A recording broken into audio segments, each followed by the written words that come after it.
Hello everyone, welcome to Kavi's IAS Converting Possibilities into Reality। मेरे प्यारे बच्चों, 28 मई 2023 में जो द यूपीएससी का जो प्रीलिम्स का एग्जाम हुआ है, उसमें जो जीएस पेपर था वहां का हिस्ट्री सेक्शन का इस यूट्यूब क्लास में और इस यूट्यूब सेशन में हम लोग डिटेली डिस्कस करेंगे कविस आईएएस की इस यूट्यूब प्लेटफॉर्म। आप लोग जैसे जानते हैं कि आई होप कि आप लोग का एग्जाम बहुत अच्छा हुआ है और बाकी सब यूट्यूब चैनल जहां पर सिर्फ आंसर दे रहा है, हम लोग इस सेशन में सिर्फ हिस्ट्री सेक्शन का सिर्फ राइट आंसर ही नहीं देंगे। Also we are going to discuss each and every questions and the relevance of the questions in a detail form.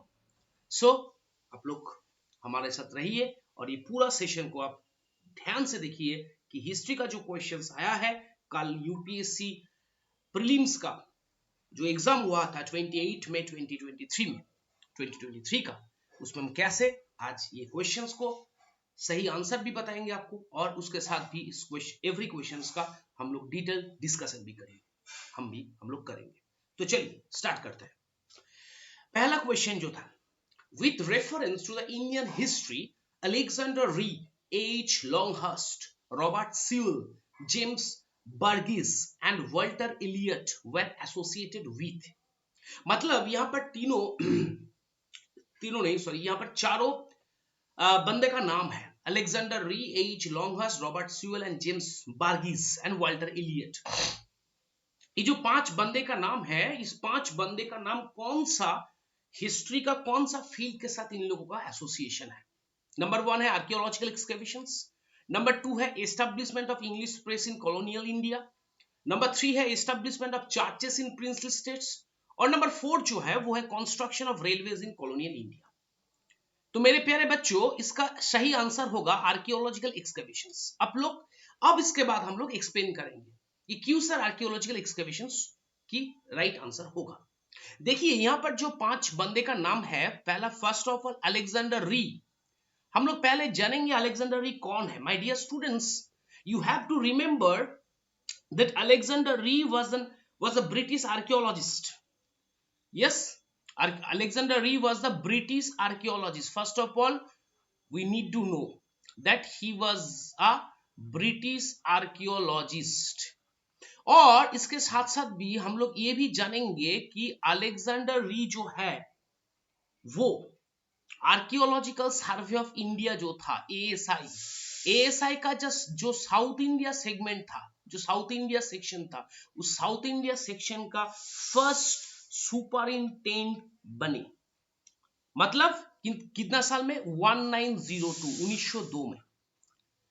मतलब देखिए अलेक्जेंडर री कौन है? British archaeologist and he became the first superintendent of archaeological survey of south India in 1902। इसको हमको याद रखना चाहिए। और इसके साथ साथ भी हमको ये भी जानना चाहिए कि अलेक्जेंडर री ही बिकेम द फर्स्ट असिस्टेंट। ये अलेक्जेंडर री जो है ना, ये ही बिकेम द फर्स्ट असिस्टेंट, ये भी आपको याद रखना चाहिए। जरूरत पड़े तो आपका कॉपी में इसको राइट डाउन कर लीजिए। First assistant of archaeological survey of south India. Archaeological survey of south India कितने साल में बने ये फर्स्ट असिस्टेंट? 1882 1882 साल में इन्हें हमारा अलेक्जेंडर री ने archaeological survey of south India का फर्स्ट असिस्टेंट बना। ऐसा करके पढ़ना चाहिए। सिर्फ सही आंसर लेने से हम लोगों का फायदा कुछ नहीं है। ये जो क्वेश्चन है, यूपीएससी का जो क्वेश्चंस होता है ना, इस क्वेश्चंस का अंदर और भी सारा क्वेश्चंस छुपा रहता है। हम लोगों को जो चाहिए वो है इस क्वेश्चंस को एनालिसिस करके इससे इस क्वेश्चंस और भी कितना क्वेश्चंस हो सकता है वो हमारा जानना जरूरत है। तो देखिए मतलब अलेक्जेंडर री से हम लोग दो इंफॉर्मेशन मिल गया कि एक वो थे ब्रिटिश आर्कियोलॉजिस्ट और वो आर्कियोलॉजिकल सर्वे ऑफ इंडिया का जो साउथ इंडिया सेगमेंट था वहां का उन्होंने पहला सुपरिंटेंडेंट बना in the year of the 1902 and then he became the first assistant of archaeological survey of India of south India section in the year of 1882। इसके बाद देखिए हम लोग चला जाएंगे सेकंड जो बंदा है जिसका नाम है एच लॉन्गहर्स्ट। मेरे प्यारे बच्चों, ये जो एच लॉन्गहर्स्ट है आप लोगों को याद रखना चाहिए, ये भी है एक ब्रिटिश आर्कियोलॉजिस्ट। ये भी है एक ब्रिटिश आर्कियोलॉजिस्ट। मतलब जो बात हुआ वो है कि अलेक्जेंडर री एंड एच लॉन्गहर्स्ट ये भी है ब्रिटिश आर्कियोलॉजिस्ट। एंड ये जो बंदा है एच लॉन्गहर्स्ट, आप लोग जॉन मार्शल का नाम सभी सुने होंगे। ये एच लॉन्गहर्स्ट थे जॉन मार्शल का son in law, right? Son in law मतलब दामाद थे। सर जॉन मार्शल, जो sir John under the supervision of sir John Marshall, हम लोग ये जानते हैं कि जो हड़प्पा सिविलाइजेशन था, हड़प्पा सिविलाइजेशन का excavation under the supervision of sir John martial हुआ था, है ना? तो एच लॉन्गहर्स्ट जो है वो थे जॉन मार्शल का दामाद। और इन्होंने भी एच लॉन्गहर्स्ट ने भी 1913 में 1913 इन the year of the 1913 he became the superintendent of archaeological survey of southern circle. मतलब एएसआई का साउदर्न सर्कल का, एएसआई का जो साउदर्न सर्कल था उसमें 1913 में 1913 में एच लॉन्गहर्स्ट ने उन्होंने सुपरिंटेंडेंट बना। मतलब ये आर्कियोलॉजिकल सर्वे ऑफ इंडिया का साउदर्न इंडिया का जो सर्कल है उसका पहला सुपरिंटेंडेंट कौन बना? सर अलेक्जेंडर री। और एच लॉन्गहर्स्ट इन्होंने 1913 में आर्कियोलॉजिकल सर्वे ऑफ इंडिया का साउथ इंडियन जो सर्कल है उसमें उन्होंने लेकिन सुपरिंटेंडेंट बना। और एक साथ उसके साथ ये भी हम लोग याद रखेंगे कि H Longhurst he was the son in law, और मतलब जो हम लोग कहते हैं दामाद ऑफ जॉन मार्शल। क्लियर? इसके बाद देखिए ये जो तीनों, ये थर्ड नेम है मतलब कि रॉबर्ट सीवल। मेरे प्यारे बच्चों, ये रॉबर्ट सीवल के बारे में हम लोग अगर जानना चाहते हैं तो ये बोल सकते हैं कि रॉबर्ट सीवल बेसिकली एक हिस्टोरियन थे। रॉबर्ट सीवल बेसिकली एक हिस्टोरियन थे, लेकिन हिस्टोरियन के बाद भी उन्होंने उनका एक फैसिनेशन था आर्कियोलॉजी के ऊपर, उनका एक फैसिनेशन था आर्कियोलॉजी के ऊपर। और आप लोग को हम बता सकते हैं कि रॉबर्ट सीवल का जो आर्कियोलॉजिकल स्पेशलाइजेशन था वो जिस सिविलाइजेशन के ऊपर था उसका नाम था, मेरे प्यारे बच्चों, उसका नाम था विजयनगर। काइंडली आप लोग याद रखिएगा विजयनगर। ये जो विजयनगर है, ये जो विजयनगर, रॉबर्ट सीवल का एक बुक भी है। उन्होंने इस विजयनगर के ऊपर उन्होंने एक बुक भी लिखा है, और उस बुक का नाम है a forgotten empire. A forgotten empire. आप लोग कभी भी जो बाजार का जो किताब है उसमें लिखा रहता है forgotten empire, this book was authored by Robert Sewell. लेकिन मेरे प्यारे बच्चों, मैं तो आप लोगों को बता सकता हूं कि ये पूरा नाम नहीं है, ये फॉरगॉटन एम्पायर नहीं है, उसका पूरा नाम है उन्होंने रॉबर्ट सीवल का जो बुक है उसका पूरा नाम है a forgotten empire Vijayanagara, right? ए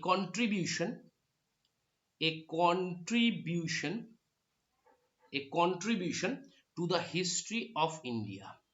ये है उनका पूरा किताब का नाम। लेकिन हमारा जो बाजार का किताब है वहां पर सिर्फ लिखा रहता है a forgotten empire was authored by Robert Sewell. तो आप लोग ये जरूर याद रखना, ये जो पूरा किताब का मैंने नाम बोला a forgotten empire Vijayanagar, a contribution to the history of India. और मेरे प्यारे बच्चों, आप लोग को ये भी बता सकते हैं कि रॉबर्ट सीवल जिन्होंने विजयनगर के ऊपर इतना अच्छा एक किताब लिखा, इस किताब को हम लोग प्राइमरी सोर्स रखते हैं, क्योंकि विजयनगर का अगर हिस्ट्री के बारे में हम लोग जानना चाहते हैं, जो विजयनगर में चारों डायनेस्टी वहां पर राज किए थे, उनके बारे में अगर हम लोग को जानना है तो primary source of Vijayanagara history, definitely we need to remember the name of this book and authored by Robert Sewell, A Forgotten Empire, Vijayanagar, a contribution to the history of India। इसके साथ साथ भी ये रॉबर्ट सीवल ने जो उसका जो archaeological activity था, वो कौन सा सेंटर था जहां पर रॉबर्ट सीवल ने अपनी आर्कियोलॉजिकल एक्टिविटी को पेश किया? मेरे प्यारे बच्चों, उसका नाम है अमरावती। प्लीज आप लोग को हमको सभी को बोलेंगे कि इसको आप लोग जरूर अपने कॉपी में इसको नोट डाउन कर लीजिएगा। अमरावती, मेरे प्यारे बच्चों, अमरावती, ये अमरावती में जो बुद्धि स्तूप मिला था, है ना, अमरावती में तो हम लोग जानते हैं बुद्धि स्तूप, ये अमरावती जो बुद्धि स्तूपा है, इसके ऊपर आर्कियोलॉजिकल एक्टिविटी के काम, आर्कियोलॉजिकल एक्सकैवेशन का काम में ये रॉबर्ट स्यूएल साहब ने उसके साथ अटैच थे। सो मतलब देखिए हम लोग ये जो डिटेल में डिस्कस कर रहे हैं, इसमें हम लोग को कितना बहुत सारा इंफॉर्मेशंस हम लोग गैदर कर रहे हैं, है ना, इसको आप लोग याद रखिएगा। अब देखिए ये जो चौथा बंदा है जिसका नाम है जेम्स बार्गिस, है ना, जो चौथा बंदा है जेम्स बार्गिस, इसके बारे में क्या लिखेंगे मेरे प्यारे बच्चों? आप लोग ये भी याद रखिएगा कि जेम्स बार्गिस ये भी थे एक आर्कियोलॉजिस्ट, ये भी थे एक आर्कियोलॉजिस्ट जेम्स बार्गिस। और जेम्स बार्गिस साहब का सबसे फेमस जो काम था, उन्होंने एक तो ऑर्गेनाइजेशन को एस्टैब्लिश किया जिसका नाम था द इंडियन एंटीक्वेरी। आप लोग ध्यान से इसको पढ़िएगा और इसको आपके कॉपी में राइट डाउन भी कर लीजिएगा। The Indian Antiquary, it was founded by James Burgess in the year of 1872, 1872। In the year of the 1872 में जेम्स बार्गिस जो ब्रिटिश आर्कियोलॉजिस्ट थे, उन्होंने ये ऑर्गेनाइजेशन को यहाँ पर एस्टैब्लिश किया जिसका नाम था द इंडियन एंटीक्वेरी। और ये he was an important archaeologist of India in the 19th century। 19th century में सबसे गुरुत्वपूर्ण या महत्वपूर्ण आर्कियोलॉजिस्ट है ये जेम्स बार्गिस। हो गया। अब चलिए देखिए हमारा जो यहाँ पर जो 5 नंबर बंदा है जिसका नाम है वाल्टर इलियट। मेरे प्यारे बच्चों हम लोग इसके बारे में भी जानेंगे। वाल्टर इलियट थे एक ओरिएंटलिस्ट, याद रखिएगा, एक ओरिएंटलिस्ट भी थे और एक आर्कियोलॉजिस्ट भी थे। ये दोनों काम ही ये करते थे। और वाल्टर इलियट, रॉबर्ट स्यूएल के बारे में हम लोग जाना कि रॉबर्ट स्यूएल जिन्होंने विजयनगर साम्राज्य के ऊपर एक किताब उन्होंने लिखे थे, जिस किताब का नाम भी हम लोग जान गए। और ये भी जान गए हैं कि रॉबर्ट स्यूएल ने अमरावती का जो बुद्धि स्तूप था उसके ऊपर उनका एक आर्कियोलॉजिकल एक्टिविटी भी हुआ था। तो रॉबर्ट स्यूएल के पहले इस अमरावती बुद्धि स्तूप में जिस आर्कियोलॉजिस्ट ने काम किए थे मेरे प्यारे बच्चों, उसका नाम है वाल्टर इलियट। ये इंफॉर्मेशंस आपको जरूर आपके कॉपी में लिख रखना चाहिए। अब देखिए ये जो हम लोग पूरा क्वेश्चन का एनालिसिस कर दिए हैं, Alexander Rea, H Longhurst, Robert Sewell, James Burgess, Walter Elliot, कितना इजी हो गया ना। अब तो हम लोगों के पास ये आंसर पूरा क्लियर हो गया कि क्या आंसर होगा आर्कियोलॉजिकल एक्सकैवेशंस। सिर्फ आर्कियोलॉजिकल सही आंसर हमने नहीं बताया, हर एक जो पर्सनालिटी का नाम इस क्वेश्चन में है सभी को हमने डिटेल एनालिसिस किया और उनका जो खासियत था, जो स्पेशलाइजेशन था, जो हिस्टोरिकल इंपॉर्टेंट फैक्ट्स था इन पर्सनालिटी के साथ अटैच, वो भी हम लोग यहाँ पर क्लियर कर दिए हैं, ताकि अगला साल जब एग्जाम होगा आप लोग जो अगले साल के लिए तैयारी कर रहे हैं, ताकि ये सब इंफॉर्मेशंस आपको हेल्प करें, यहां से अगर क्वेश्चन आता है आप लोग कर पाए, यही हमारा एक प्रयास है। ठीक है, चलिए नेक्स्ट क्वेश्चन में हम लोग अब मूव करेंगे। देखिए नेक्स्ट क्वेश्चन जो है, ध्यान से मेरे प्यारे बच्चों, ध्यान से इस क्वेश्चन को आप देखिए और उसके बाद आंसर हम लोग बोलेंगे। यहां पर एक मैचिंग करने दिया है, pairs, consider the following pairs. और इधर में देखिए एक साइट का नाम है, साइट है ना, बेसनगर, भाजा एंड जो है वो है सीतनाभासाल। बेसनगर, भाषा एंड सीतनाभासाल, ये साइट है। और इधर में दिया हुआ है वेल नोन फॉर, कि ये तीनों साइट किस लिए ये तीनों साइट फेमस है। बेसनगर के पास में देखिए क्या लिखा हुआ है, साइवाइट केव श्राइन। भाजा के पास क्या लिखा है, बुद्धिस्ट केव श्राइन। और सीतनाभासाल के पास क्या लिखा है, Jain cave shrine. My dear students, मेरे प्यारे बच्चे, मैं आपको पहले ये बोलूंगा कि बेसनगर, चलिए इस क्वेश्चन को हम लोग पहले एनालिसिस करते हैं, उसके बाद आप ही खुद बता दीजिएगा कि क्या सही आंसर होगा। अच्छा, बेसनगर, ये बेसनगर किस लिए फेमस है मेरे प्यारे बच्चों? बेसनगर किस लिए फेमस है?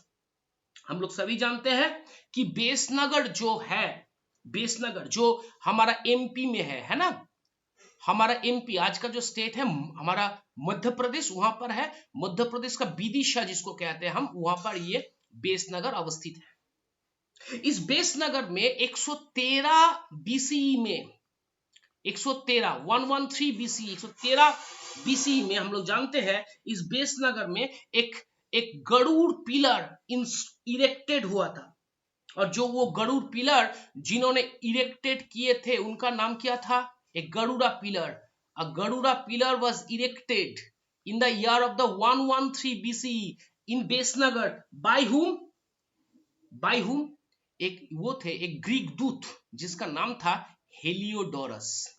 इस हेलियोडोरस को भेजे थे एक इंडो ग्रीक किंग ने जिसका नाम था एंटियलसीडस। मतलब मेरे प्यारे बच्चों, हम लोग जो यहां से जो जाने कि ये एंटियलसीडस थे एक इंडो ग्रीक किंग, और ये एंटियलसीडस ने भेजे थे हेलियोडोरस को। हेलियोडोरस उनका राजदूत थे। हेलियोडोरस आए हमारा विदिशा और बेसनगर में, और वहां पर उन्होंने गरुड़ा पिलर को इरेक्टेड किया, तैयार किया, और उसका नाम था बेसनगर पिलर इंस्क्रिप्शन, है ना। अब उस समय बेसनगर का जो इंडियन रूलर था उसका नाम क्या है मेरे प्यारे बच्चों? उसका नाम है भागभद्र। इसको भी हम लोग याद रखेंगे, भागभद्र। ये भागभद्र था शुंगा रूलर। और इस बेसनगर में जो गरुड़ा पिलर को इरेक्ट किया हेलियोडोरस ने, जो एंटियलसीडस का राजदूत थे। यहां पर हम लोग एक बात समझना चाहिए। देखिए, गरुड़ा हिंदू धर्म में एक गरुड़ा, ये कौन सा देवता का प्रतीक है? हम लोग जानते हैं विष्णु का। हम लोग जानते हैं विष्णु देव का वाहन है ये गरुड़ा, है ना। मतलब ये जो बेसनगर का जो पिलर इंस्क्रिप्शन पिलर जो erected which was erected by Heliodorus, ये सच में तो विष्णु देव का पिलर था, ठीक ना। और इस पिलर में जो इंस्क्रिप्शंस था वो ब्राह्मी लिपि में वो इंस्क्रिप्शन को इंस्क्राइब किया गया था, ठीक है ना। और ये एंटियलसीडस जो इंडो ग्रीक रूलर था, वो कहां का इंडो ग्रीक रूलर था मेरे प्यारे बच्चों? वो इंडो ग्रीक रूलर था तक्षशिला का। अब याद रखिएगा, वो इंडो ग्रीक रूलर थे कहां का? तक्षशिला का। तक्षशिला का इंडो ग्रीक रूलर एंटियलसीडस का राजदूत हेलियोडोरस आए। भागभद्र जहां पर इंडियन रूलर जो जिस राजा के राज्य में वो आए, वो था, उसका राजा का नाम था भागभद्र। और भागभद्र को परमिशन लेकर उन्होंने बेसनगर में जो पिलर इरेक्ट किया उसका नाम था गरुड़ा पिलर। 113 BC में उस गरुड़ा पिलर में जो इंस्क्रिप्शन है वो है ब्राह्मी लिपि में, राइट। और एक Garuda, as we are all very well known about the fact that the Garuda Vishnudeo का वाहन है, मतलब कि बेसनगर का जो पिलर है वो पूरी विष्णु भागवत धर्म से रिलेटेड है। तो देखिए, अब बेसनगर का डिटेल हमको मिल गया। और यहां पर देखिए हमारा ऑप्शन में बेसनगर के साथ पेयर किया है साइवाइट केव इंश्राइन। हमने तो बता दिया है कि बेसनगर का जो पिलर है, जो गरुड़ा है, गरुड़ा वाहन है विष्णुदेव का, मतलब ये साइवाइट केव साइन नहीं होगा, ये सही से मैच नहीं हुआ, राइट। मेरे प्यारे बच्चों, आप देखिए उसके साथ और एक तो चीज है भाजा। ये भाजा क्या है?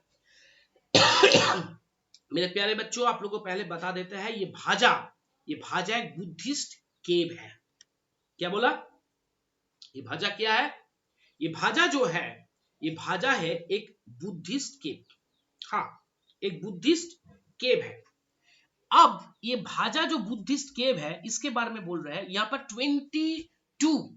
मैं आपको ये इंफॉर्मेशन जो दे रहा हूं, एक्स्ट्रा इंफॉर्मेशन, एक्सेप्शनल इंफॉर्मेशन है, ये आप लोग जरूर कॉपी में राइट डाउन और नोट डाउन करके रखना।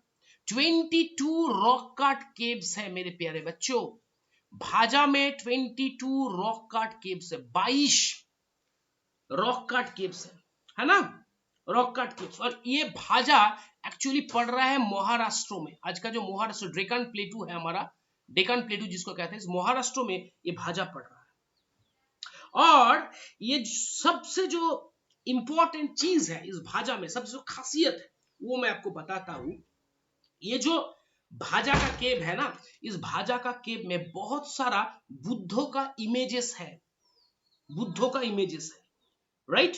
मतलब कि ये बुद्धिस्ट केव है। और ये भाजा सबसे इंपॉर्टेंट किस लिए जानते हैं, यहाँ पर बहुत सारा म्यूजिकल इंस्ट्रूमेंट, यहाँ का बहुत सारा म्यूजिकल इंस्ट्रूमेंट इस भाजा के जो वॉल है उसके ऊपर इंस्क्राइब किया गया है। हाँ, म्यूजिकल इंस्ट्रूमेंट्स लाइक तबला, हम लोग तबला बजाते हैं ना, तबला, राइट, जिसको हम पुष्करा कहते हैं, उस समय पुष्करा कहता था, तबला को उस समय पुष्करा कहता था। तो इस तबला का भी मतलब ये जो म्यूजिकल इंस्ट्रूमेंट है लाइक तबला, इस सारे का इमेजेस है इस भाजा केव में। मतलब मेरे प्यारे बच्चों, हम लोग ये मिल गया, भाजा है एक बुद्धिस्ट केव श्राइन। तो देखिए इस भाजा को हम आपको सीधा सीधी बोल सकते थे, भाजा बुद्धिस्ट केव श्राइन है, लेकिन मेरे प्यारे बच्चों हम लोग क्या बोला, भाजा के साथ भाजा का जो स्पेशलाइजेशंस है, जो स्पेसिफिकेशंस है, जो हिस्टोरिकल इंपॉर्टेंस है, वो भी आप लोग हमने बता दिया कि वहां पर 22 रॉक केव्स है, वो महाराष्ट्र में है, डेक्कन प्लेटू का एक बुद्धिस्ट सेंटर है, और वहां पर भाजा में बुद्धा का इमेज मिल रहा है, और भाजा में जो म्यूजिकल इंस्ट्रूमेंट तबला, उसका भी छवि वहां पर है।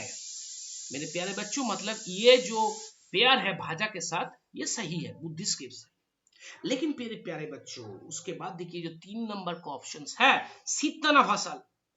मेरे प्यारे बच्चों, आपको पहले बता देते हैं, ये सीतनाभासाल बोल के जो साइट है, पहला तो बात है, ये सीतनाभासाल जहां पर सिचुएटेड है वो है तमिलनाडु। आप लोग जरूर याद रखना ये बात, ये सीतनाभासाल तमिलनाडु में है, और ये है एक जैन सेंटर। मेरे प्यारे बच्चों, यहाँ पर जो जैन धर्म जो था, उस जैन धर्म का बहुत सारा रॉक कट मोनेस्ट्री है। रॉक कट मोनेस्ट्री जैसा भाजा में हमको बुद्धिस्ट का रॉक कट मोनेस्ट्री मिला है, ऐसे ही सीतनाभासाल जो तमिलनाडु है, ये यहाँ पर भी हमको बहुत सारा रॉक कट जैन मोनेस्ट्री मिला है। ठीक है ना, ठीक है ना। और ये जो सीतनाभासाल है, हिस्टोरियन के एक पोर्शन ये बिलीव करते हैं कि जब पल्लव वंश का राजा महेंद्र वर्मन वो जब राजत्व कर रहे थे, at that time before converting from Jainism to Shaivism, हम लोग जानते हैं कि पल्लव राज महेंद्र वर्मन ने जैनिज्म से उन्होंने शैविज्म में कन्वर्ट हुए थे, उनका रिलीजियस कन्वर्शन हुआ था। लेकिन उनसे पहले, before the conversion from Jainism to Shaivism, Sittanavasal का जो जैन रॉक कट केव्स है, वो महेंद्र वर्मन के पीरियड में ही तैयार हुआ है।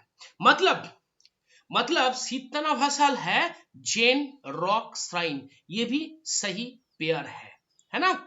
तो देखो सीतनाभासाल कहां पर सिचुएटेड है, किस लिए फेमस है, और कौन सा प्राचीन भारत का कौन सा राजा के साथ इस सीतनाभासाल का रिलेशन है, वो भी हम लोगों को मिल गया।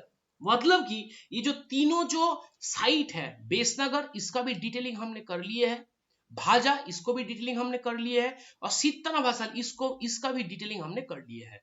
अब हम देखेंगे कि जो क्वेश्चन है, how many of the above pairs are correctly matched.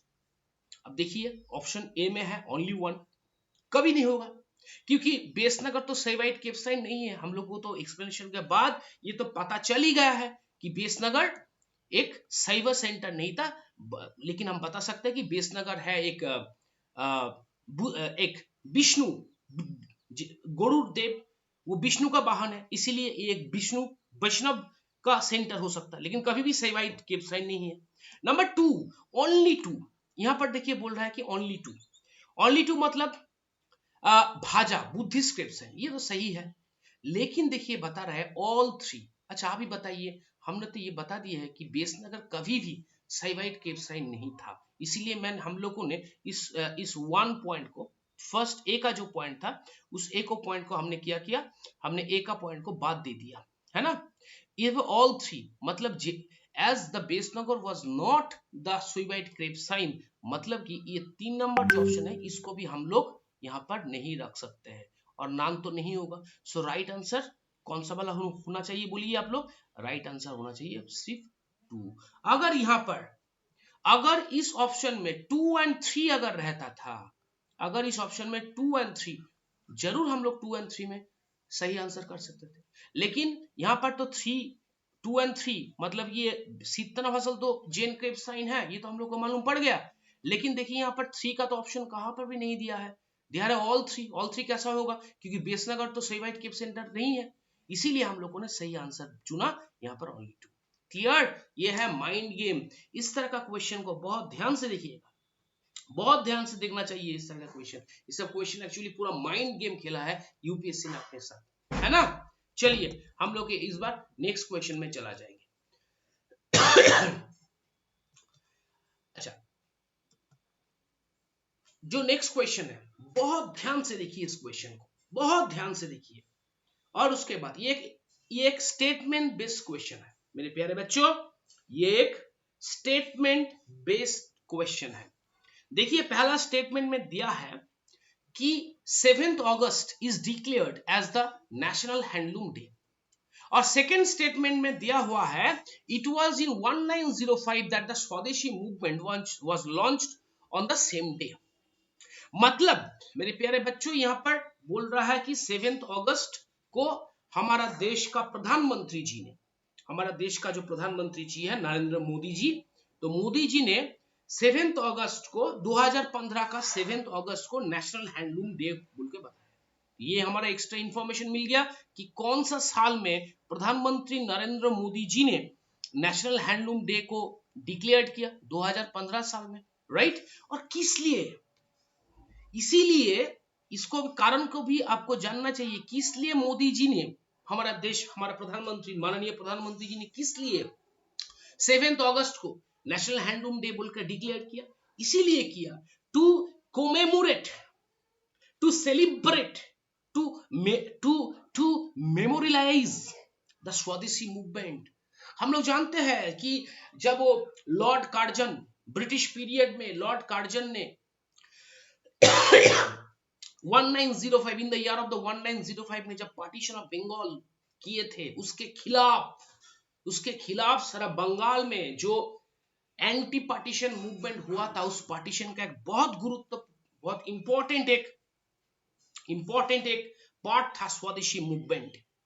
और उस स्वदेशी मूवमेंट का जो कंस्ट्रक्टिव सोच था, वो कंस्ट्रक्टिव सोच था कि हम लोग क्या करेंगे, ब्रिटिश का जो गुड्स है, इंग्लिश का जो गुड्स है, वो हम पूरी अबंडन करेंगे, और उसके instead of this we will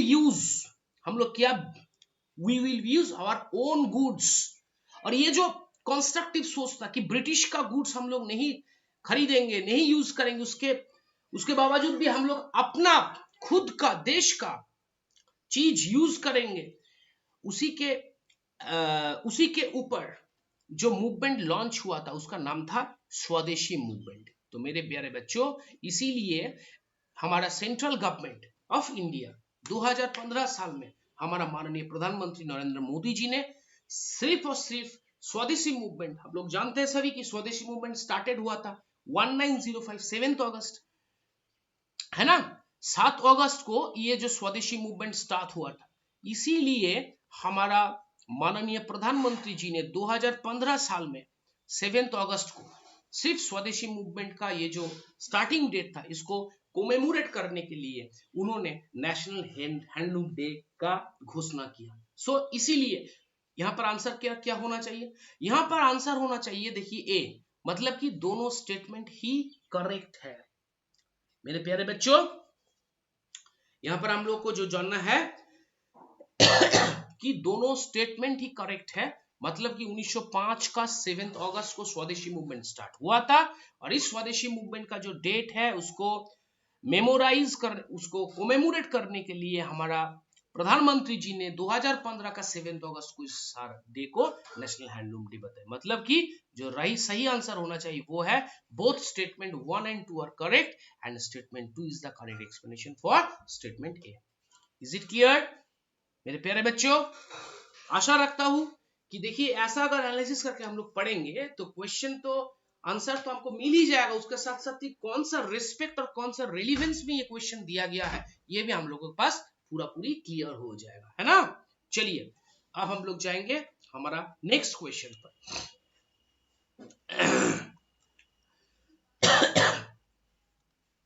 अब अब देखिए जो नेक्स्ट क्वेश्चन है, क्वेश्चन को देखिए, यूपीएससी के जो क्वेश्चंस है ना, वो जो बात है हम लोगों को बहुत बढ़िया से उस क्वेश्चन को पढ़ना चाहिए, है ना, क्या क्वेश्चन बोला गया है, ठीक है ना।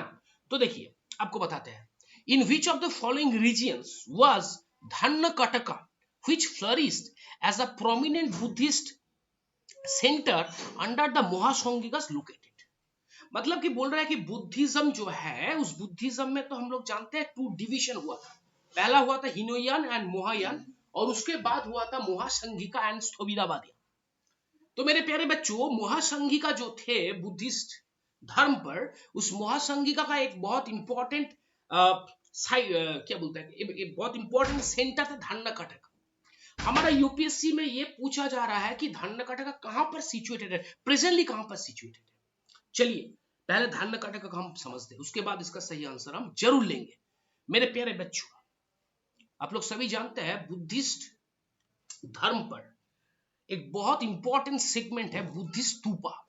बुद्धिस्ट स्तूपा, ये जो धन्नकटका जो है ना, ये जो प्लेस का नाम है ना धन्नकटका, मेरे प्यारे बच्चों आप लोगों को पहले बता देता है, इस धन्नकटका में एक स्तूपा है, जिस स्तूपा का नाम क्या जानते हैं आप, काला चक्र स्तूपा। आप लोगों के पास मेरा विनती है, इसको आपका कॉपी में जरूर नोट डाउन कर लीजिए, काला चक्र स्तूपा। ये काला चक्र स्तूपा क्या है, हम लोग को यूपीएससी में पूछेगा कि काला चक्र स्तूपा, आप लोग बोल सकते सर आपने तो काला चक्र स्तूपा बोल दिया, लेकिन ये क्या है ये तो हमको बताइए। पहले बात ये है, ये Kala Chakra stupa is not associated with any events of Buddha's life. क्या बोला, Kala Chakra stupa is not associated with any events in the Buddha's life. Buddha का जीवन में जो भी सारा घटना हुआ, उस घटना के साथ ये काला चक्र स्तूपा का कुछ रिलेशन नहीं है। इस काला चक्र स्तूपा है, इस काला चक्र स्तूपा है a symbolism that has been created to protect against the negative energies। जो नेगेटिव एनर्जीज है उसके साथ लड़ने के लिए जो स्तूपा है बुद्धिज्म में, उसका नाम है काला Chakra stupa. And you have to remember it very carefully that it is the rarest kind of stupa। ये बहुत रेयर है। मतलब कि मेरे प्यारे बच्चों, हम लोग जान गए हैं कि धन्नकटका किस लिए फेमस है। धन्नकटका इंडिया में ऐसा साइट है, ऐसा बुद्धिस्ट साइट है जहां पर हम लोग को काला चक्र स्तूपा मिला हुआ है। और ये काला चक्र स्तूपा एक ऐसा स्तूपा है जिसके साथ बुद्ध का जीवन में जो घटना प्रभाव था उसका साथ कोई संबंध नहीं है। लेकिन ये काला चक्र स्तूपा जो है वो है कि हम लोगों के पास जो नेगेटिव एनर्जीज है उसके खिलाफ लड़ने के लिए एक सिंबल, राइट। और आपको बता देते हैं ये जो धन्नकटका का पुराना नाम क्या था। मेरे प्यारे बच्चों, आप लोगों को ये जानना बहुत इंपॉर्टेंट है कि धन्नकटका का पुराना नाम है धरणीकोटा। ये भी आप लोग जरूर याद रखिएगा, धरणीकोटा। और ये धरणीकोटा है हमारा कहां पर, अमरावती मंडल, गुंटूर डिस्ट्रिक्ट। अब आप ही लोग खुद बता सकते हैं, अमरावती में ये धरणीकोटा और धन्नकटा सिचुएटेड है, और इसका जिला का नाम है गुंटूर डिस्ट्रिक्ट। अब आप लोग ही बता सकते हैं इसका सही आंसर क्या होगा। मतलब मेरे प्यारे बच्चों, right answer should be Andhra Pradesh. हो गया ना। अब देखिए ऐसा करके पढ़िएगा, हर वक्त जब भी आप लोग यूपीएससी के लिए तैयार कर रहे हैं, आप जानते हैं कि यूपीएससी ये इंडिया का सबसे बड़ा एग्जाम है।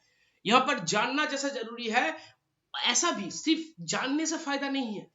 क्वेश्चन को पहले आपको एनालिसिस करना पड़ेगा कि किस रिस्पेक्ट में ये क्वेश्चन दे रहा है, उस क्वेश्चन का जो रेलिवेंस है उसको भी आपको समझना पड़ेगा, और उसके बाद उसको आपको पढ़ना चाहिए। तो देखिए हम लोग कैसे पढ़े, धन्नकटका, काला चक्र स्तूपा, ये हम लोग खाता कॉपी में जरूर नोट डाउन कर लेंगे। क्या है काला चक्र स्तूपा वो भी हम लोग जान गए, और धन्नकटका का एंशिएंट नाम क्या है वो भी हम जान गए, और धन्नकटका प्रेजेंटली कहां पर लोकेटेड है वो भी हमको मालूम हो गया। ठीक है ना। चलिए हम लोग नेक्स्ट क्वेश्चन की तरफ जाएंगे मेरे प्यारे बच्चों। इसके बाद देखिए ये क्वेश्चन, ये सिर्फ एक बहुत अच्छा क्वेश्चन है। यहां पर एक तीनों रेफरेंस दिया है और उस रेफरेंस के हिसाब में हमको बताना पड़ेगा कि ये रेफरेंस सही है गलत है। बोला जा रहा है the concept of stupa is Buddhist in origin, सही में हाँ ये सही है कि हमारा देश में इंडिया में प्री बुद्धा मतलब कि बुद्धिज्म के आने के पहले बहुत सारा स्तूप मिलता है, लेकिन जो religious context, the religious if we but to some extent if we consider the religious context of a stupa especially in Buddhism is closely associated but is originated from the doctrine of Gautam Buddha। ये सही है, स्तूपा का जो culture है, स्तूपा जो धर्म के साथ स्तूपा का जो रिलेशनशिप है वो एस्टेब्लिश हुआ after the origination of Buddhism. मतलब कि ये पहला वाला जो हमारा स्टेटमेंट है वो सही है, हाँ एकदम सही कि बुद्धिज्म में पहला स्तूपा का कॉन्सेप्ट आया। Second thing, stupa was generally a repository of relics, हम जानते ही है। सारनाथ जो है ना, सारनाथ है ना हमारा उत्तर प्रदेश में अभी भी, उस सारनाथ का जो स्तूपा है जो अशोक ने तैयार किया था, हम लोग को तो ये भी जानते हैं कि उस स्तूपा के अंदर बहुत सारा बुद्धा का बॉडी का रिलिक्स। तो stupa was generally a repository of relics, ये भी हम लोग सही कह सकते हैं। Number 3, stupa was a वोटिव and commemorative structure in Buddhist tradition. हाँ अभी भी आप लोग अगर सारनाथ जाएंगे और बहुत सारा जो वहां पर बुद्धिस्ट स्तूपा है आप लोग अभी भी देख पाएंगे, उस स्तूपा के सामने बहुत सारा बुद्धिस्ट लोग बैठ करके वो मेडिटेशन कर रहे हैं, वो कोमेमोरेट कर रहे हैं। मतलब कि स्तूपा एक कोमेमोरेटिव स्ट्रक्चर है। और हम लोग इतिहास में ये भी पढ़े हैं कि अशोका ने बहुत सारा, प्राचीन भारत का बहुत सारा राजा ने बहुत सारा स्तूपा को उन्होंने निर्माण किया, किस लिए? कोमेमोरेट करने के लिए, स्मृतिचारण करने के लिए। सो मेरे प्यारे बच्चों ये तीनों ही सही आंसर है और इसका आंसर होगा ऑल 3, है ना। चलिए हम लोग नेक्स्ट क्वेश्चन में जाएंगे।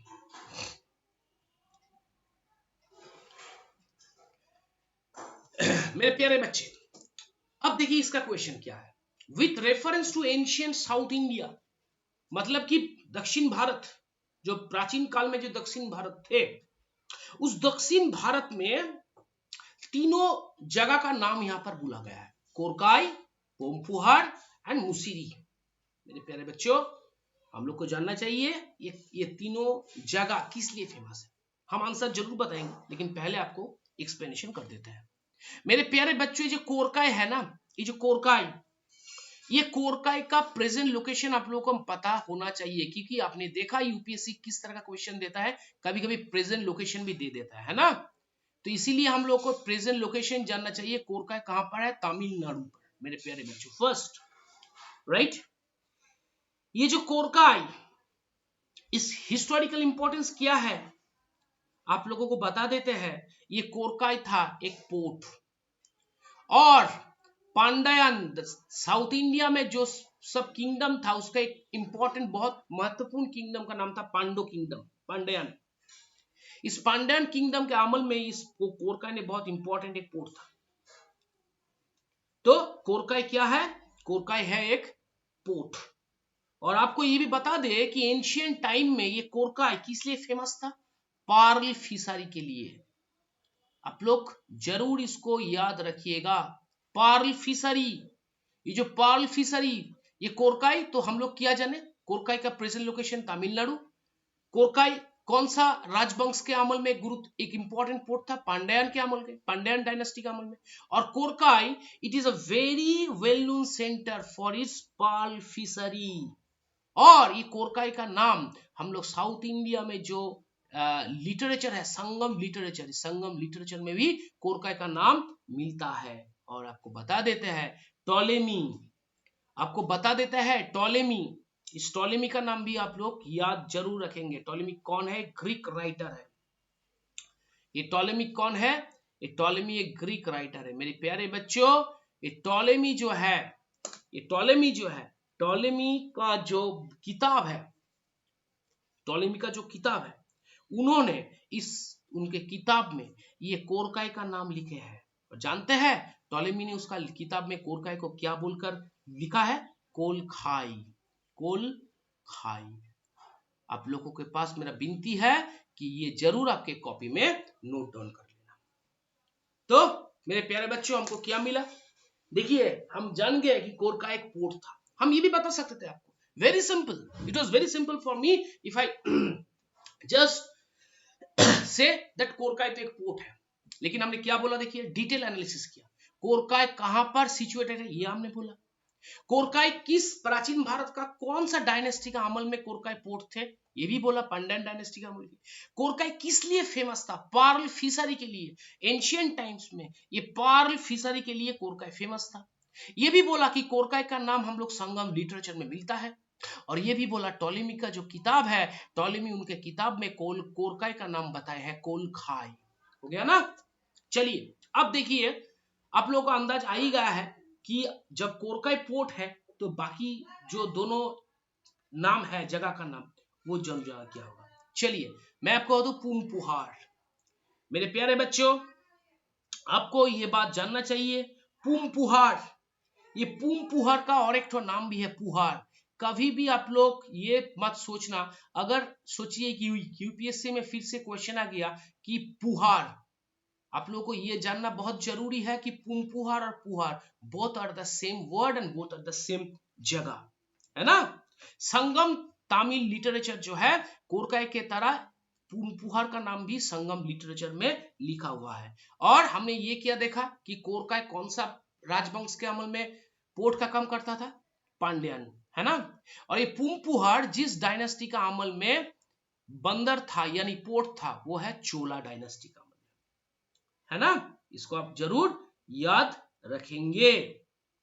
और इसके साथ जो मुछिरी है, देखिए ये जो तीन नंबर जो जगह का नाम है मुछिरी, मेरे प्यारे बच्चों ये भी हमको जानना चाहिए। मुछिरी, ये मुछिरी है और मुसिरी, ये जिस डायनेस्टी का अमल में, साउथ इंडिया का जो डायनेस्टी के समय में ये मुसिरी पोर्ट था उसका नाम था छेरा डायनेस्टी।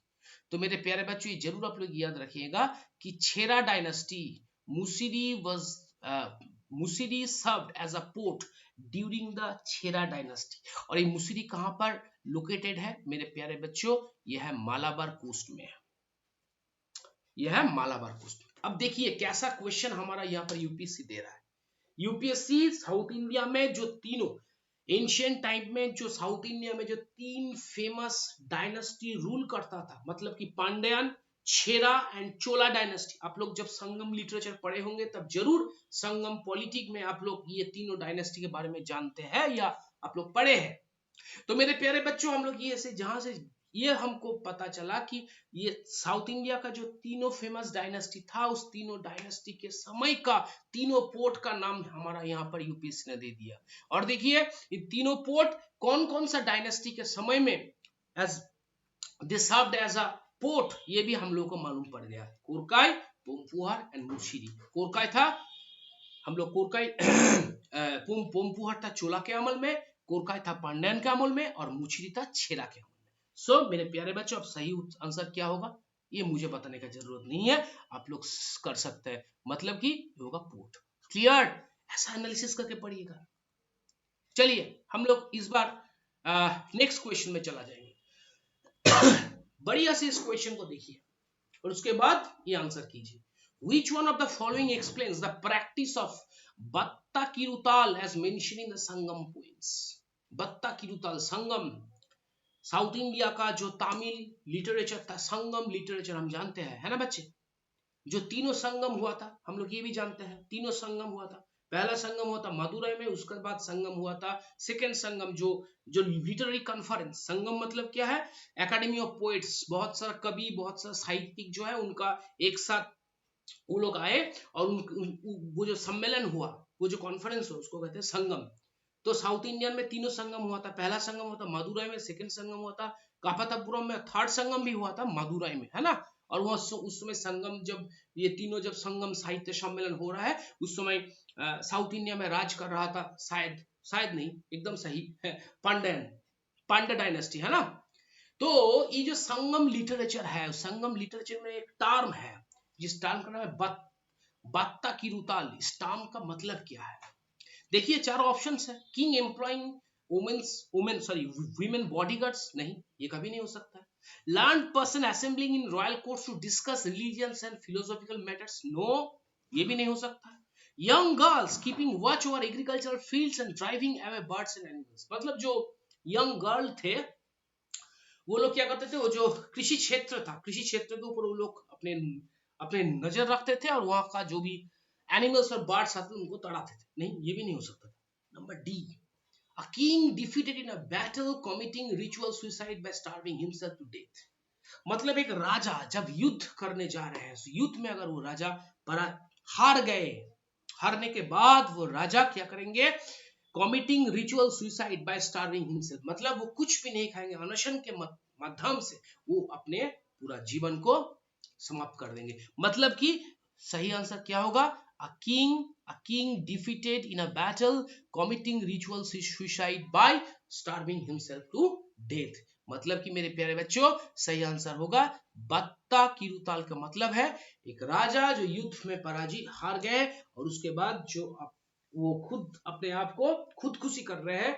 किस तरह का खुदकुशी ना, अपने आप वो कुछ नहीं खाएंगे और ये एक रिचुअल्स भी है कि स्टार्विंग के माने युद्ध में उन्होंने हार गए, इस शोक में उन्होंने अपने आप को स्टार्विंग यानी अनशन में रखकर वो अपने आप को खत्म कर देंगे, है ना।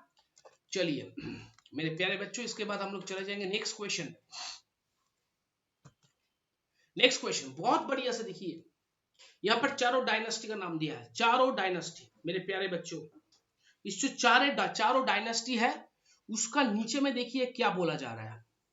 यहाँ उसके नीचे बताया जा रहा है कि how many of the above dynasties establish the kingdom in early 8th century AD. यानी कि ये जो चारों डायनेस्टी है इसमें कौन सा डायनेस्टी 800 ख्रीष्टाब्द में 800 ख्रीष्टाब्द में राजत्व किया। चलिए हम लोग इसको भी एनालिसिस करेंगे। प्यारे बच्चों होयसला डायनेस्टी है ना। अच्छा ये होयसला डायनेस्टी का टाइमलाइन कितना है मेरे प्यारे बच्चों, ये होयसला डायनेस्टी ये लोग ये डायनेस्टी बेसिकली कर्नाटक में ये लोग कर्नाटक का डायनेस्टी था और ये लोग रेंड मतलब कि ये लोग का जो ड्यूरेशन है टाइम है 10th to 14th सेंचुरी। मतलब मेरे प्यारे बच्चों होयसला तो नहीं होगा क्योंकि हम लोग को बताया गया है अर्ली 8th सेंचुरी एडी, है ना। क्या बताया गया है बताइए आप लोग, अर्ली 8th सेंचुरी एडी मतलब कि अर्ली 8th सेंचुरी एडी, तो कभी भी ये तो नहीं होगा होयसला। चलिए होयसला बाद हो गया, है ना। चलिए इसके बाद हम लोग देख लेंगे जो सेकेंड डायनेस्टी है। क्या है सेकेंड डायनेस्टी, गाहड़ वाला डायनेस्टी। मेरे प्यारे बच्चों ये गाहड़ वाला डायनेस्टी कितने समय में इन लोगों का टेन्योर है, 11th to 12th centuries, 11th to 12th centuries, ठीक है ना।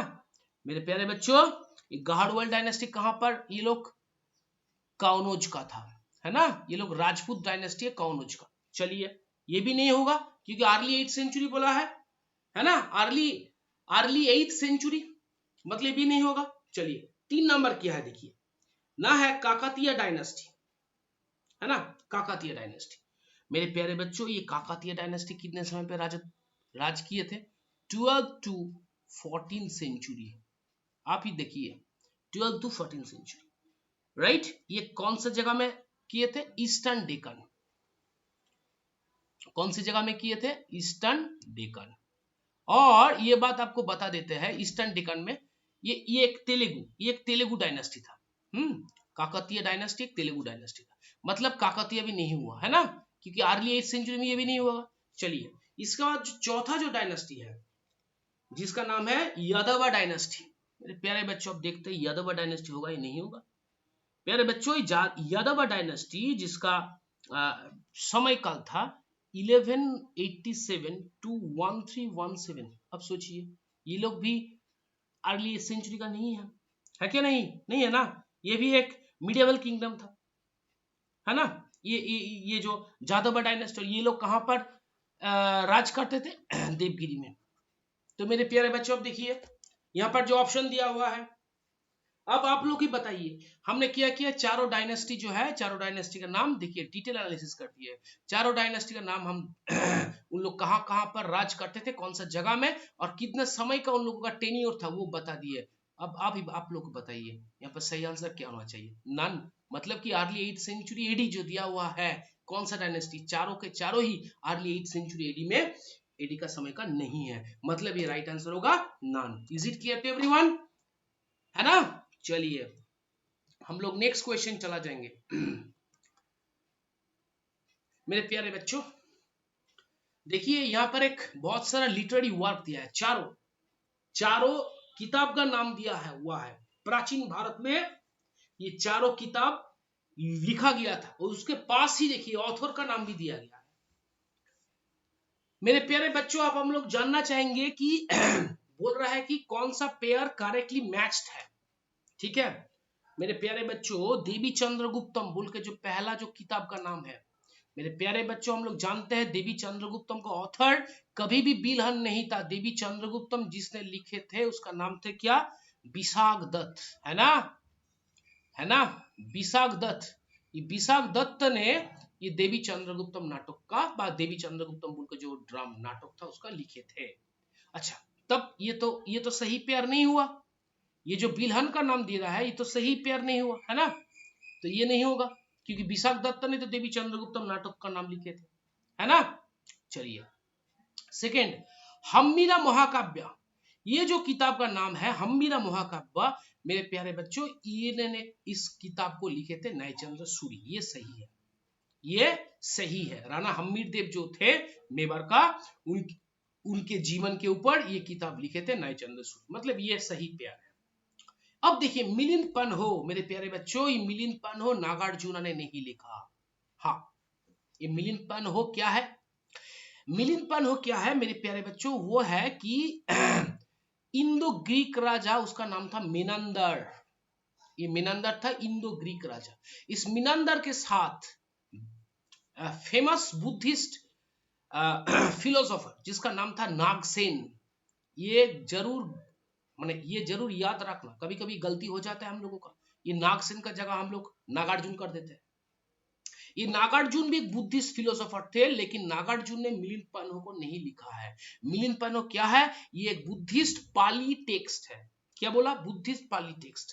इंडो ग्रीक रूलर मिनंदर का बहुत सारा क्वेश्चन था, बहुत सारा उनका प्रश्न था बुद्धिस्ट फिलोसॉफी को लेकर। उन्होंने इंडो ग्रीक रूलर मिनंदर ने उन्होंने वो प्रश्न रखा और the famous Buddhist philosopher Nagasena ने सभी उनका जो प्रश्न था उन सभी प्रश्न का उन्होंने सही आंसर दिया, उत्तर दिया। और उसके बाद इस दोनों के अंदर मतलब ये मिनंदर और नागसेन के अंदर जो वो जो प्रश्न और उसका उत्तर लेकर जो किताब रचित हुआ उसका नाम है मिलिंद पन्हो। तो मेरे प्यारे बच्चों मिलिंद पन्हो इस किताब कभी भी नागार्जुन के साथ रिलेट नहीं है, मतलब कि ये भी सही पेयर नहीं है ना? अब देखिए जो बात है वो है नीति वाक्यमित्र। मेरे प्यारे बच्चों नीति वाक्यमित्र ये जो ऑथर का नाम है सोमदेव सूरी, सही है। ये सोमदेव सूरी इन्होंने एक जैन पोएट थे। फर्स्ट ऑफ ऑल आप लोगों को बता देते हैं ये एक जैन पोएट थे। इन्होंने ये नीति वाक्यमित्र बोलकर एक किताब लिखे थे, मतलब ये भी सही पेयर है, ठीक है? अब देखिए ऑप्शन क्या है? ओनली वन तो नहीं होगा क्योंकि देवी चंद्रगुप्तम बोल के जो नाटक, उस नाटक को तो रचना किए थे विशाख दत्त ने, है ना? तो बिलहन तो नहीं होगा। सो ओनली वन कभी भी सही आंसर नहीं होगा। चलिए मेरे प्यारे बच्चों ये नहीं हुआ। हम्मीर महाकाव्य न्यायचंद्र सूरी, हाँ ये तो हम्मीर महाकाव्य तो न्यायचंद्र सूरी ने लिखा, तो मतलब ये 2 होगा, ये सही उत्तर। अब देखिए मिलिंद पन्हो ये तो नागार्जुन ने नहीं लिखा, है ना? नागार्जुन ने तो मिलिंद पन्हो को नहीं लिखा, मतलब ये भी नहीं होगा। ओनली 3 भी नहीं होगा और ऑल 4 तो कभी भी नहीं हो सकता क्योंकि देवी चंद्रगुप्त और मिलिंद पन्हो इस दोनों किताब तो गलत दिया हुआ है हमारा ऑप्शन में। सो ऑल 4 भी नहीं होगा, मतलब कि मेरे प्यारे बच्चों आंसर क्या होगा? ओनली 2। अब देखिए ऑप्शन में यहाँ पर जो क्वेश्चन है, क्वेश्चन में एक सही आंसर है, फिर भी ऑप्शन में उसको नहीं उल्लेख किया गया। इसको देखकर आप लोग एकदम विभ्रांत मत होइए। अगर यहाँ पर ओनली 2 and 4 रहता, क्योंकि नीति वाक्यमित्र ये भी सोमदेव सूरी ने लिखा, ये सही पेयर है। लेकिन अगर वो यहाँ पर अगर ओनली 2 and 4 मतलब कि ये वाला अगर मेंशन रहता तो डेफिनेटली ओनली 2 and 4 होता, लेकिन क्योंकि 4 तो यहाँ पर मेंशन नहीं है, सिर्फ 2 मेंशन है, इसीलिए सही उत्तर होगा ओनली 2। मेरे प्यारे बच्चों इसको कहते हैं माइंड गेम, यूपीएससी का क्वेश्चन, जरूर ध्यान रखना। चलिए हम आप लोग चले जाएंगे नेक्स्ट जो किताब नेक्स्ट जो क्वेश्चन है। देखिए ये क्वेश्चन को बहुत बढ़िया से पढ़ना चाहिए। बोल रहा है सोल्स आर नॉट, आत्मा, हम लोग जिसको आत्मा कहते हैं, ये एक ये एक रिलीजियस डॉक्ट्रिन है। वो बोला जा रहा है कि souls are not only the property of animal and plant life but also of rocks, running water and many other natural objects not looked on as living by the other religious sects। इसका मतलब यही है कि सर्व प्राणवाद, मेरे प्यारे बच्चों, इसको हम इंग्लिश में कहते हैं एनिमिज्म। यानी कि आप देख रहे हैं कि जो प्राणी है, जो उद्भिद है ना, उसके अंदर ही जीवन है, उसके अंदर ही आत्मा है।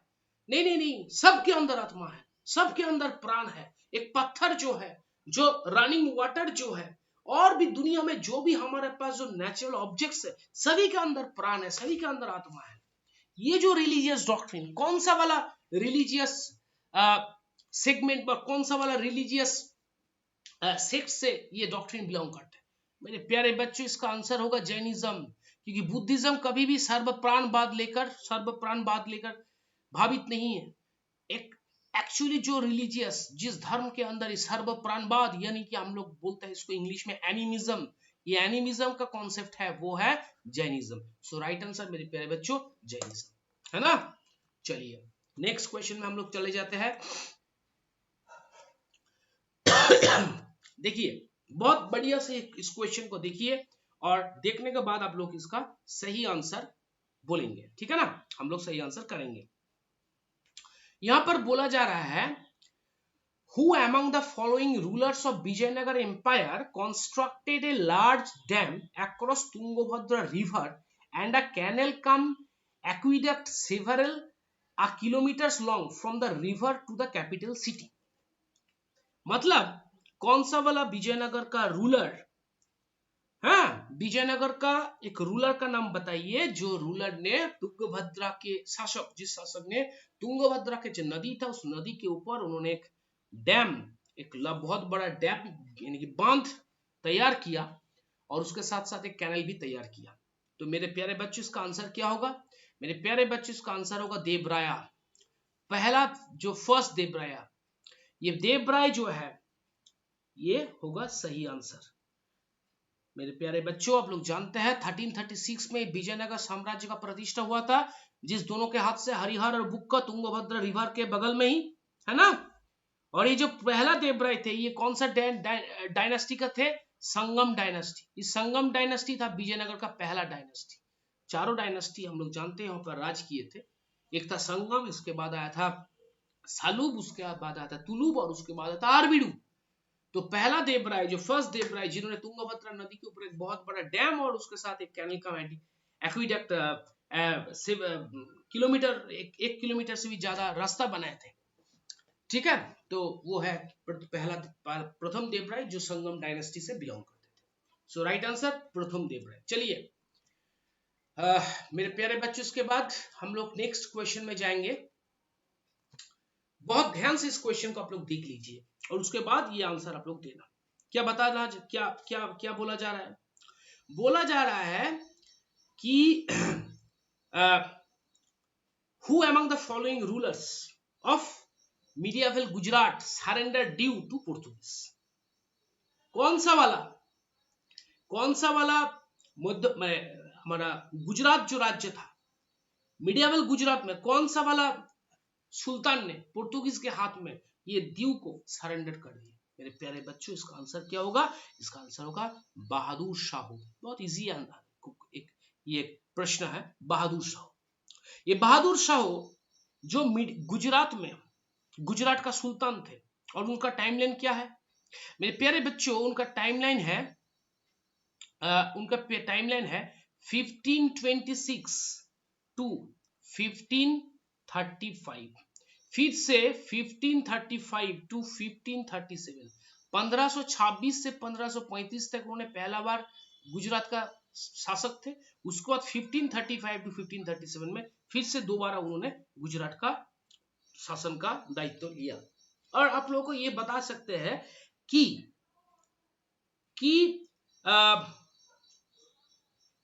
ये 1537 में, ठीक है, 15, आप लोग ये बात जरूर याद रखिएगा कि 1534 में ये बहादुर शाह ने एक ट्रीटी किया पोर्तुगीज के साथ, और उस ट्रीटी का अंदर 1534 में एक ट्रीटी किया, उस ट्रीटी का अंदर ही उन्होंने 1534 में एक treaty, he signed a treaty with the Portuguese, and as per the conditions of the treaty उन्होंने पोर्तुगीज को दमन एंड दीव ये जगह दे दिए, ठीक है ना। सो राइट आंसर शुड बी क्या हुआ ना, राइट आंसर शुड बी हुआ बहादुर शाह, ठीक है मेरे प्यारे बच्चों। यहां पर आपको एक इंफॉर्मेशन हम दे देते हैं। ये पोर्तुगीज के साथ गुजरात का सुल्तान का एक बैटल हुआ था, जिस बैटल का नाम था बैटल ऑफ दीव। ये भी आप लोग जरूर अपने कॉपी में लिख लीजिएगा, बैटल ऑफ दीव 1509 साल में हुआ था। और उस समय गुजरात का जो सुल्तान थे बैटल ऑफ दीव के समय, उसका नाम था पहला महमूद शाह, जिसको हम फर्स्ट महमूद शाह। इस युद्ध में पोर्तुगीज के साथ हुआ था, ठीक है ना। गुजरात का सुल्तान था पहला महमूद शाह, ठीक है, फर्स्ट महमूद शाह। और इस युद्ध में हुआ था पोर्तुगीज के साथ गुजरात का सुल्तान में, और इस युद्ध में पोर्तुगीज के कांच में ये गुजरात का सुल्तान हार गए थे, ठीक है। ये बैटल ऑफ दीव। तो मतलब ये दोनों चीज आप लोग जरूर याद रखिएगा कि 1534 में एक ट्रीटी हुआ था, जिस ट्रीटी में पोर्तुगीज के साथ ट्रीटी हुआ था गुजरात का सुल्तान बहादुर शाह का, और उस ट्रीटी में ही उन्होंने पोर्तुगीज के हाथ में दीव दे दिया। और एक तो चीज मैंने बोला बैटल ऑफ दीव 1509 में हुआ था गुजरात के सुल्तान पहला महमूद शाह के साथ पोर्तुगीज का, और उस युद्ध में भी पहला महमूद शाह जो गुजरात के सुल्तान थे वो पोर्तुगीज के सामने हार गए, है ना। चलिए मेरे प्यारे बच्चों, नेक्स्ट क्वेश्चन जो होगा, by which of the following acts was the Governor General of Bengal designated as the Governor General of India? ये तो बहुत इजी क्वेश्चन है मेरे प्यारे बच्चों। यहाँ पर आंसर होगा चार्टर एक्ट ऑफ 1833 1833 का जो सनद आइन था, उस चार्टर एक्ट में ही हमने देखा बांग्ला का जो गवर्नर जनरल था, now he was designated as the governor general of India, है ना। और ये हम लोग भी जानते हैं कि 1773 ये 1773 का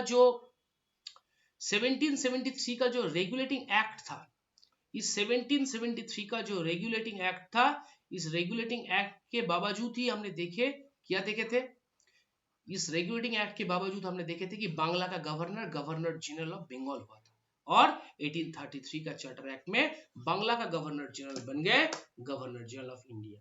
सो अगर हमको पूछा जाएगा कि पहला गवर्नर जनरल ऑफ इंडिया कौन है, विलियम बेंटिंक, और last governor general of Bengal क्या कौन थे, लॉर्ड विलियम बेंटिंक, है ना।